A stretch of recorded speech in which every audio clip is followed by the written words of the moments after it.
ये चलते हैं आपको न्यूयॉर्क, जहां निगरां वज़ीर ख़ारजा जलील अब्बास जिलानी खिताब कर रहे हैं। A kind of a united stand to deal with the kind of issues that we are confronted with. Given the fact that this is a world which is everyone is facing challenges. Our foreign policy is also rooted in the principle of mutually beneficial cooperation, peaceful coexistence, mutual respect, and share economic development. These are certainly the main principles of our foreign policy, and they also they form the bedrock of our ties with friends and partners around the world, and translate into a proactive and positive role in the multilateral organizations. Ladies and gentlemen, I'll begin with the most important and consequential relationship that we have, that is Pakistan and the United States of America relationship. It is certainly, in my view, the most important relationship, but at the same time, it is the least understood relationship. We have been partners since Pakistan's independence for the establishment of regional peace and stability. And Pakistan has been part of almost every initiative that the United States of America took, either in our part of the world or in Middle East or elsewhere. And that is something that makes a very, very promising history for us to look at the future as well. I think in the last 2 years or so, two important transformations have taken place in Pakistan-US relations. First, while security and defense cooperation remains an important pillar, equal emphasis is being laid by both sides to strengthen cooperation in non-security areas. And these non-security areas include trade and investment, climate change, energy, health, agriculture, information technology, and tech sector. Second, the relationship now stands dehyphenated from all other bilateral ties, and both sides are focused on tapping the inherent potential of standalone bilateral relationship. These two transformations together provide us the ideal launching pad to enter a new era in our bilateral relationship. Over the decades, and more so in recent years, Pakistani-American community has also played a very important role in our efforts to build a strong relationship. I have served here twice, from 95 to 99, and then from 2013 to 2017. And I have seen that our community has, over the years, become very, very active. They have become active in politics. They are contributing to the economic growth of not only Pakistan, but also they are contributing to building a strong relationship between our two countries. And the role that they have played is something which is very well recognized by all of us in Pakistan. Ladies and gentlemen, economic development lies at the top of our national priorities. To achieve that, regional peace and stability are imperative. Peaceful neighborhood is also essential for us to optimally utilize the potential offered by the regional connectivity initiatives. There are a number of regional connectivity initiatives that we have already undertaken, and there are some which are in the pipeline. As far as Afghanistan is concerned, after Afghanistan itself, Pakistan has the greatest stake in an Afghanistan that is at peace within and with its regional and international partners. This objective lies at the heart of our efforts to directly engage with the Afghan interim government, as well as cooperate with the international community on Afghanistan.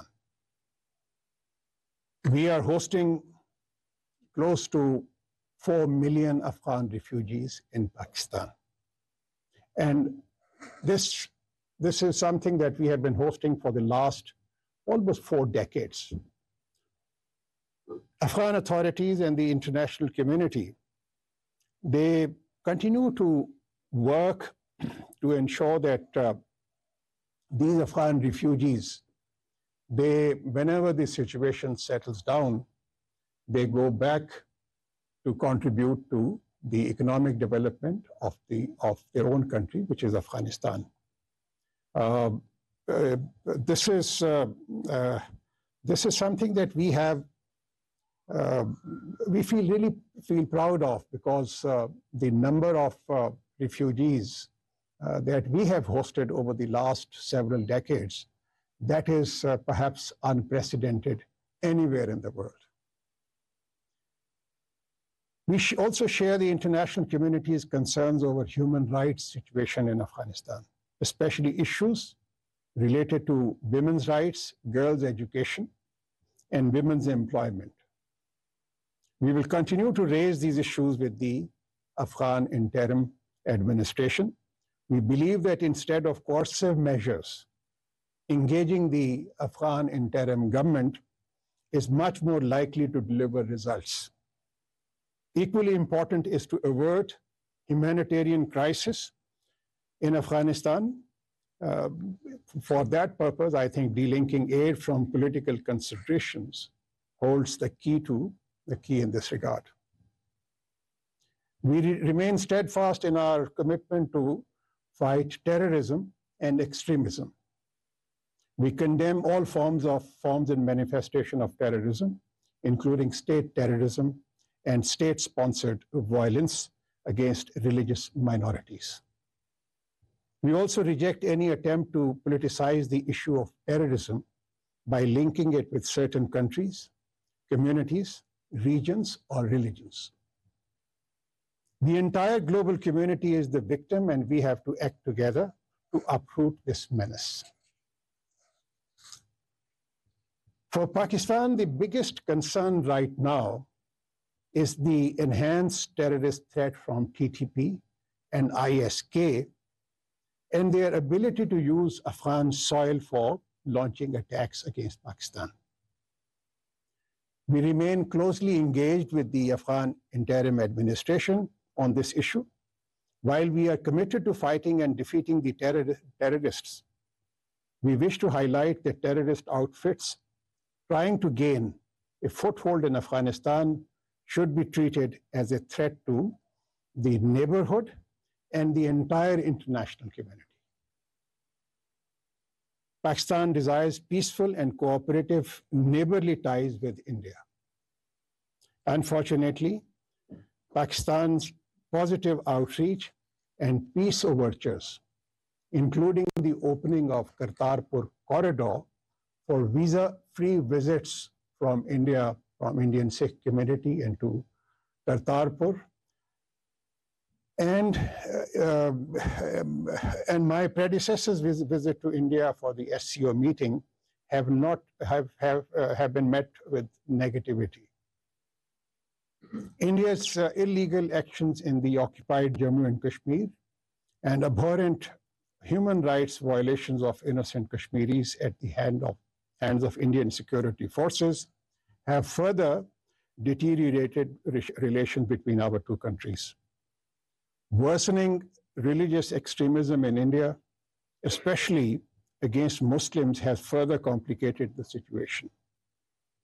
In such a complex environment, objectives of regional peace and stability calls for peaceful, constructive dialogue on all outstanding issues, including Jammu and Kashmir. India's belligerence and anti-Pakistan theatrics for domestic elections are taking us further away from this objective. Pakistan's relations with China are historical and anchored in strong trade and economic ties. China is Pakistan's largest trading partner and a major investor, especially in infrastructure and energy sectors. China-Pakistan Economic Corridor is a flagship project that aims at enhancing connectivity and improving infrastructure. I must underscore that Pakistan's relationship with China are not a zero-sum game and not at the expense of our relations with any other country, least of all with the United States of America, with which we have robust ties and a relationship of trust. We believe we can have close and cooperative relations with both the United States and China.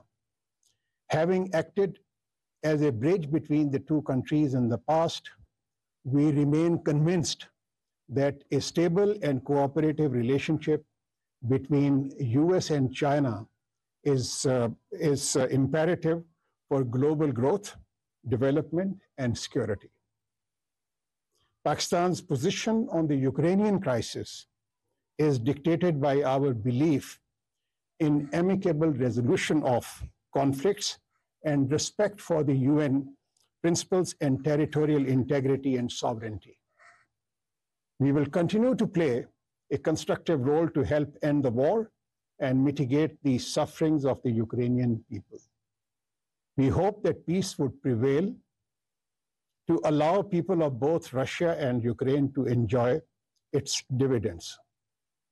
We also believe that mitigating the impacts of this crisis on global food and energy security is critical, and hope for early resumption of Black Sea grain initiative.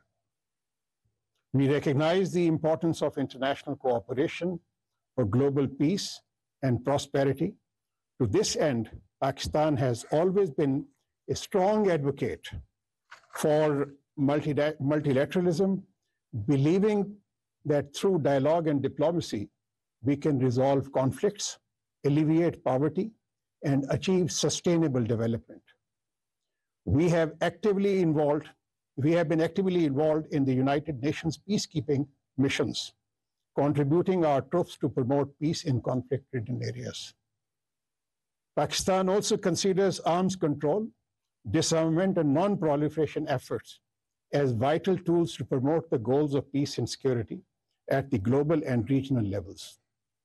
Pakistan has always advocated the need for inclusive forums for deliberations and negotiations, taking into account the security interests of all states. Pakistan has been a leading voice for the reforms of the Security Council to make it more democratic, inclusive, and accountable through reforms of its membership and improvement in its working methods. Climate change is another pressing global challenge. As last year's devastating floods bear testament, Pakistan has been on the receiving end of the worst impacts of climate change, despite being one of the lowest contributors to global warming. We are doing our part to combat it by investing, with the help of our friends like the United States of America, in reconstruction, tapping renewable energy, reforestation, and sustainable agriculture practices. Ladies and gentlemen, we are committed to moving our economy to macroeconomic stability. And the good news is that since May of this year, the macroeconomic indicators in Pakistan, they have improved significantly. CPI index, which stood at 38% in May this year, has come down to 27%. We have also embarked upon an ambitious program to raise taxes, and the taxation system has also been reformed in recent months. And the dividends of these reforms will be apparent very, very soon. We are also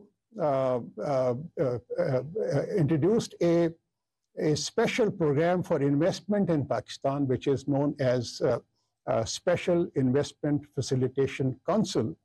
The idea basically behind this initiative is to cut the red tape and introduce a kind of a real one window operation for investors to invest in Pakistan. This new concept has generated a lot of interest, particularly amongst the GCC countries.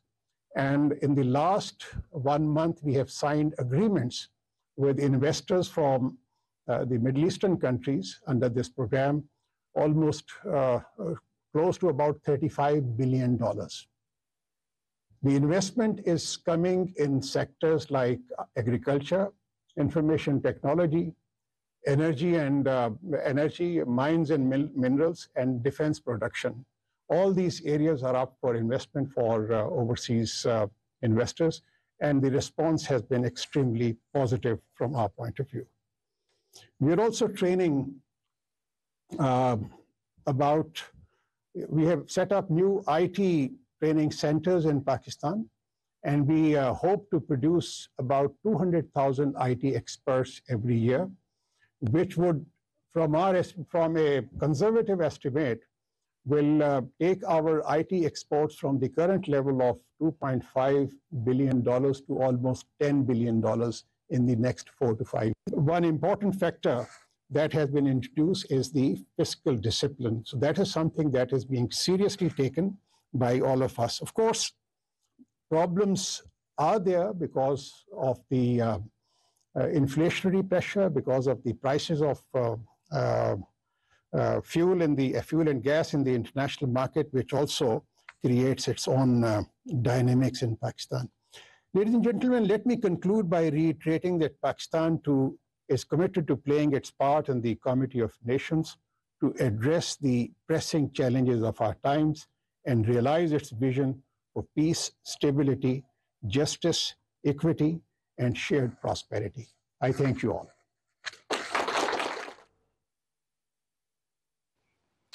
मुआशी बेहतरी हमारी खारजा policy का अहम हिस्सा है। जलील अब्बास जिलानी खिताब कर रहे थे।